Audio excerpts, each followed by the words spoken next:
You'll do as I say and ask no questions. Do you follow my drift? In Technicolor, sir. Welcome to WatchMojo, and today we're counting down our picks for films with the wildest rabbit holes that will make you question everything. Holly seems to think you're an innocent man. Well, I've been accused of a lot of things before, Mrs. Mulray, but never that. Number 20, Jason Bourne franchise. Over nearly 15 years, the Jason Bourne franchise served a mix of high-stakes action and deep-seated government intrigue. From the moment Jason Bourne is found adrift in the Mediterranean, viewers are thrust into a shadowy world where no one can be trusted and nothing is as it seems. Where are you now? I'm sitting in my office. I doubt that. And why would you doubt that? If you were in your office right now, we'd be having this conversation face to face. Each film unravels layer upon layer of secrets, from covert government programs to elaborate plots involving hidden identities and global surveillance. The relentless, pulse-pounding pace mirrors Bourne's own frantic quest for truth. Action fans may be satisfied with gripping hand-to-hand combat and iconic chase scenes, but at its core, the franchise features a protagonist who's as elusive as the forces hunting him.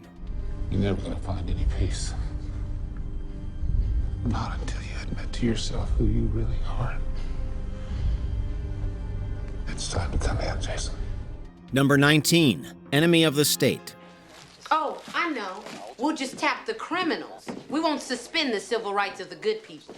Right. Then who decides which is which? I think you should.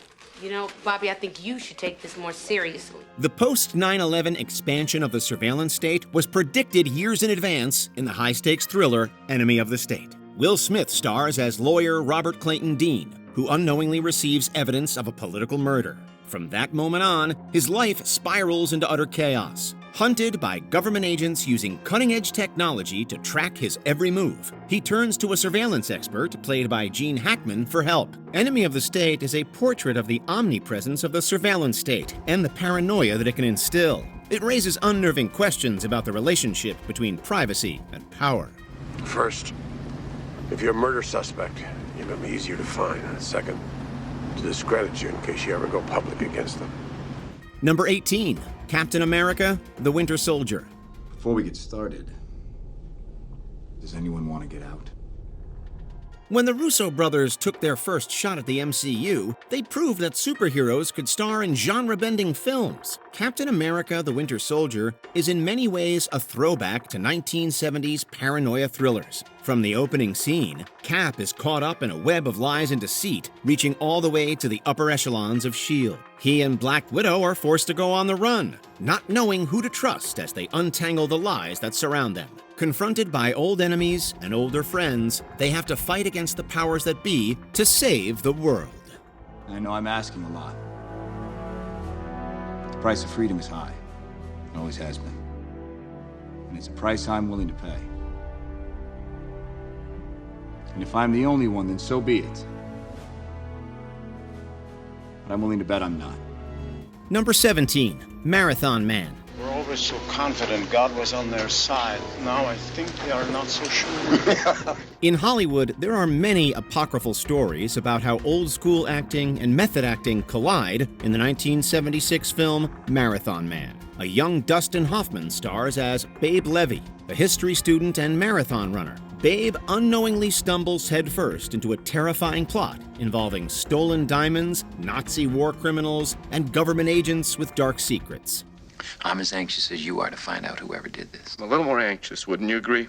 Babe is an everyman fighting against impossible odds in an insane situation. Laurence Olivier's Dr. Zell stands in sharp contrast, with his chilling performance propping up the film's nail-biting suspense. As the plot weaves and the tension mounts, viewers are left to wonder who they can trust and what lies beneath the surface of the ordinary. Number 16, Soylent Green. This is very important.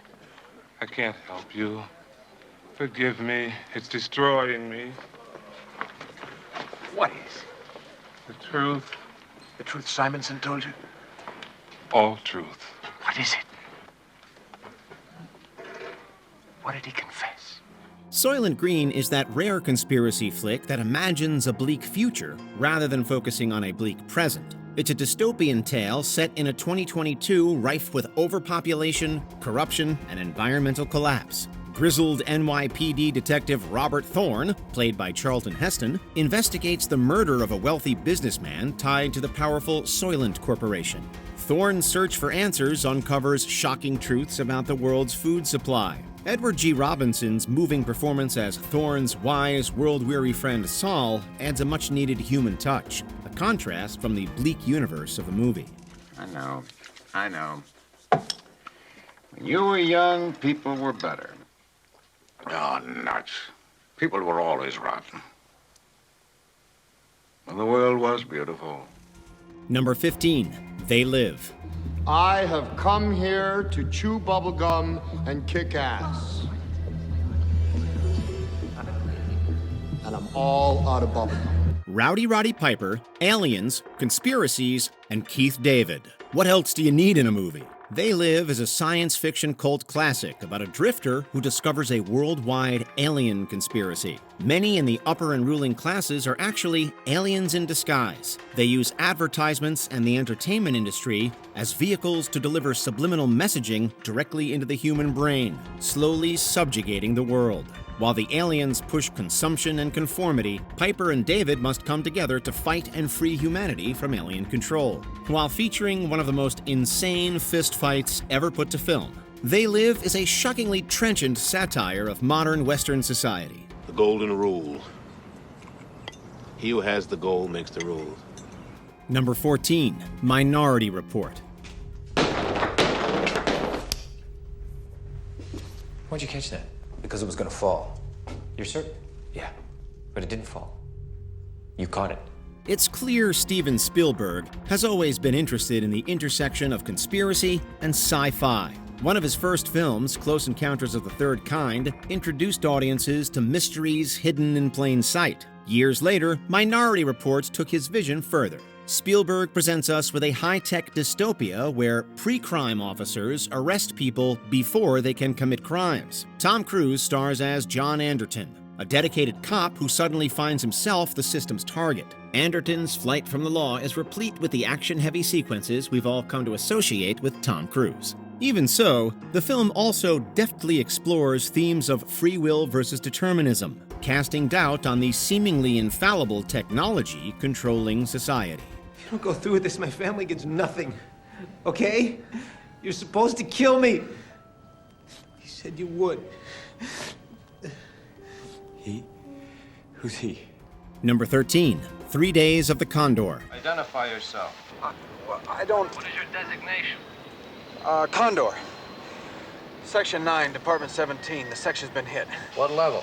What level? Level of damage. Everybody. Many of the best-made American conspiracy thrillers came about in the middle of the 1970s. The combination of Kennedy's assassination, Vietnam, and Watergate shattered America's trust in institutions. Cinemas were filled with films that seized upon the distrustful American zeitgeist. 3 Days of the Condor was just such a film. When Robert Redford, an average Joe intelligence analyst, comes back to his office after lunch, he discovers the corpses of all of his co-workers. As he goes into hiding, he gets entangled with Faye Dunaway. Together, they must unravel a mystery that leads to the very top of the American government, or die trying. I don't think I want to know you very well. I don't think you're going to live much longer. Well, I may surprise you. Number 12, Blowout. Political corruption and murder are front and center in Brian De Palma's Blowout. The film follows Jack Terry, played by John Travolta. He is a sound technician from Philly who accidentally records audio evidence of a car crash. As it turns out, the crash may not have been an accident, but an assassination. What starts as a routine night turns into a spiraling nightmare. Last night I was recording some sounds, and I recorded your accident. I got the whole thing on tape. Oh, you recorded the accident? Yes, I did. Except I don't think you had an accident. I think your tire was shot out. The sound design is, by necessity, impeccable. Audiences are forced to listen closely for the truth as Jack's recordings reveal pivotal clues. Travolta's descent into obsession makes for a gripping emotional journey. From start to finish, Blowout keeps you on edge, unable to believe anything you see or hear. Because if we don't get this out on television for everybody to see, they're going to close the book. And any loose ends that happen to be hanging out like you or me are going to be cut right off. So you got your choice. You can be crazy or dead. Either will do.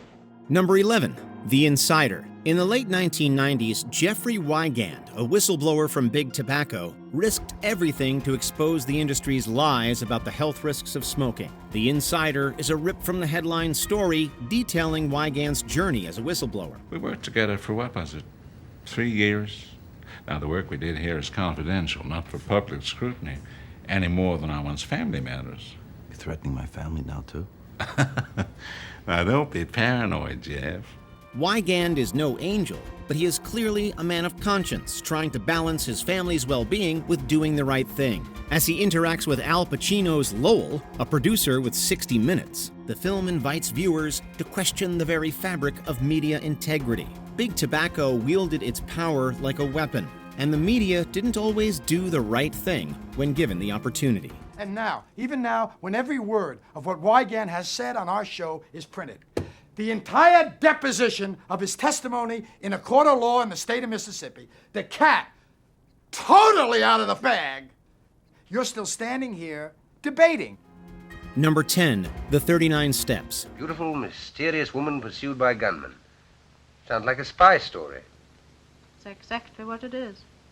Many of Alfred Hitchcock's early films were spy and crime thrillers, but few were as engrossing as The 39 Steps. The story follows Richard Hannay, a Canadian living in London. Hannay is unexpectedly thrust into danger when a mysterious woman is murdered in his apartment. Left only with cryptic clues, Richard uncovers a plot that threatens British national security. Accused of murder, Hannay hides amongst Scotland's misty moors and crowded theaters. Pursued by both law enforcement and a shadowy network of spies, he must discover the truth before it's too late. The combination of mistaken identity, secret codes, and double-crossing agents helped set the standard for a genre that's still vibrant nearly a century later. There's a dangerous conspiracy against this island, and we're the only people who can stop it. Think what you've seen happen right under your very nose.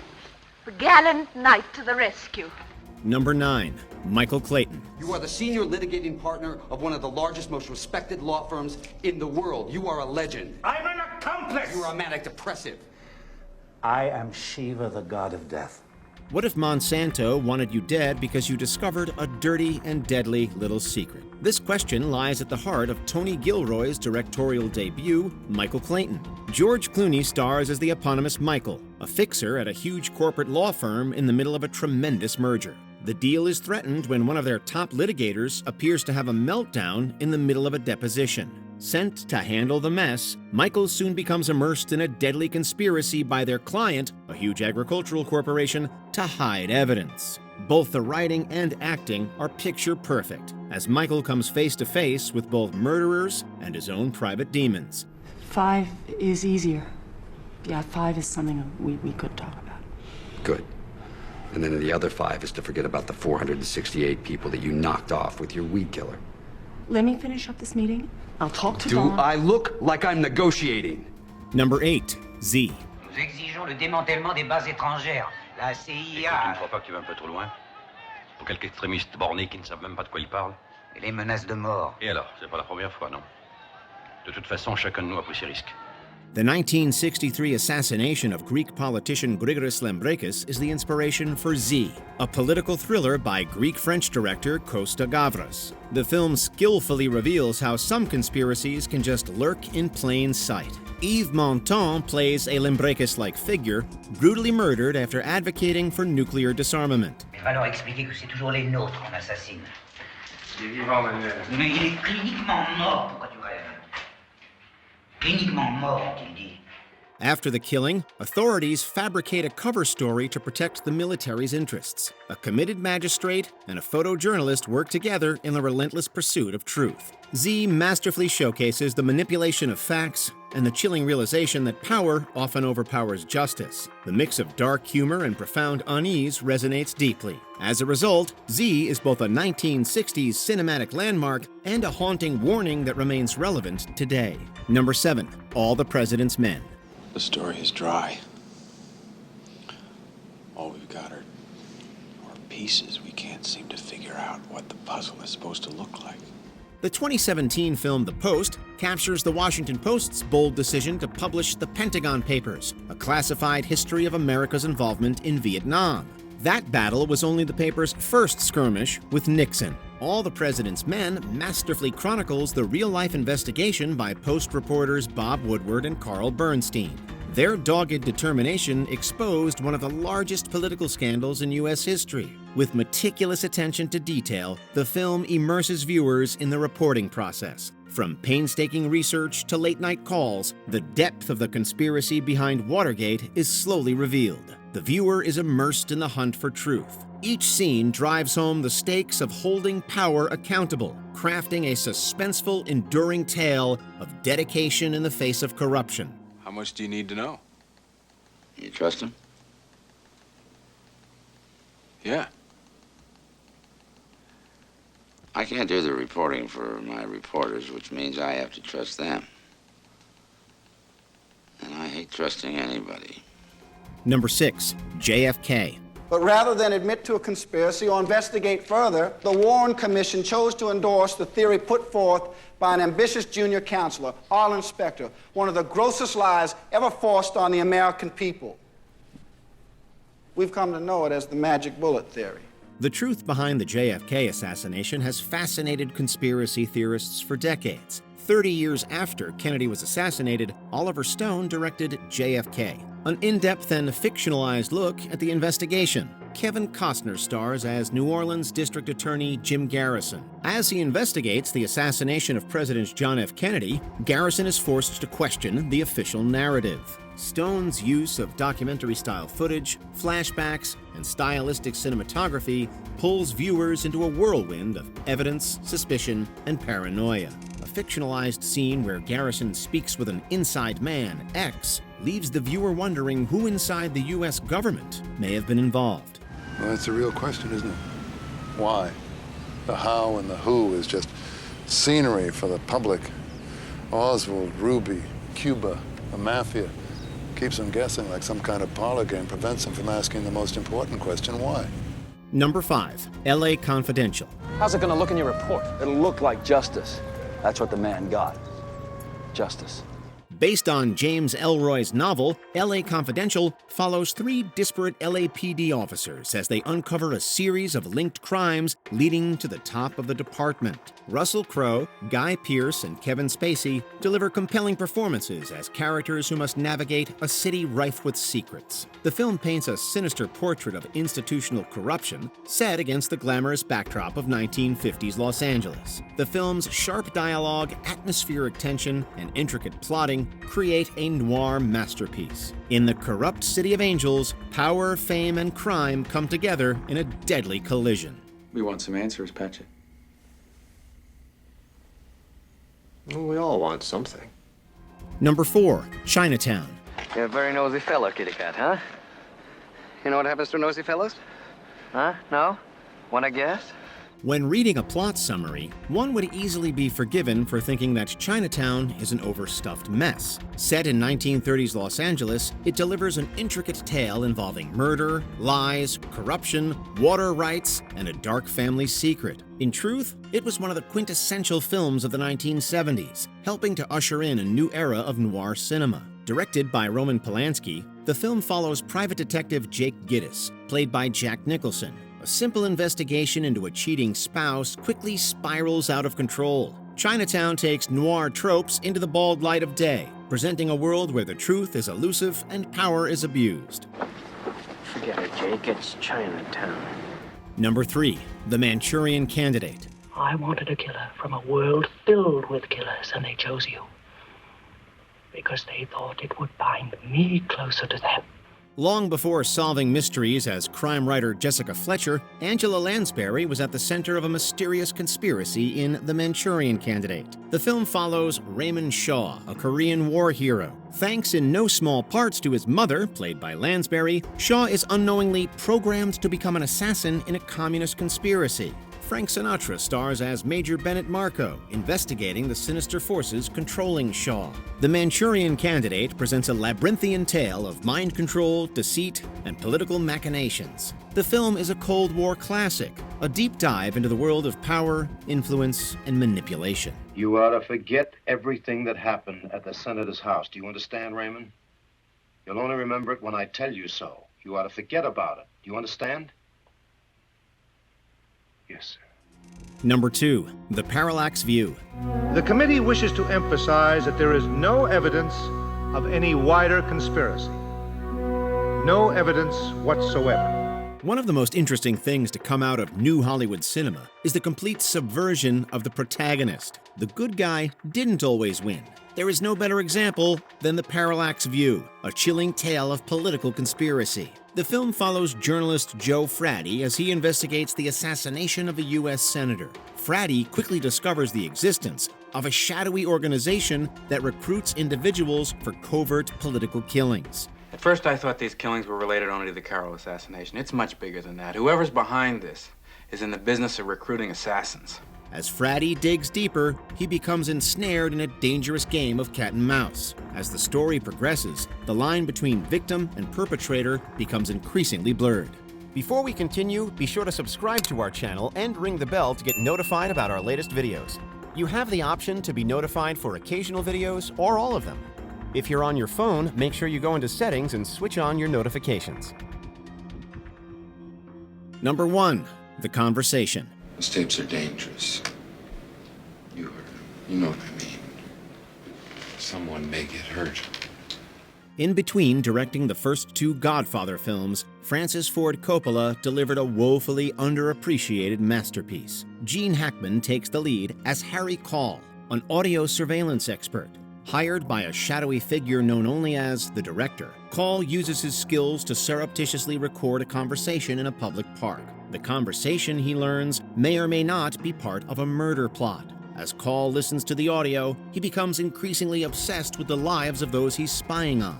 Both his moral compass and sense of reality start to fracture. The cinematography and audio design are meant to make the audience uncomfortable. They are forced to figure out the lines between privacy and guilt and between security and manipulation. Jagtar Hotel, 3 o'clock, room 773. He'd kill us if he got the chance. Did the powers that be conspire to keep your favorite conspiracy thriller off our list? Let us know in the comments below. Nobody wants to know about conspiracy. I don't get it. Did you enjoy this video? Check out these other clips from WatchMojo, and be sure to subscribe and ring the bell to be notified about our latest videos.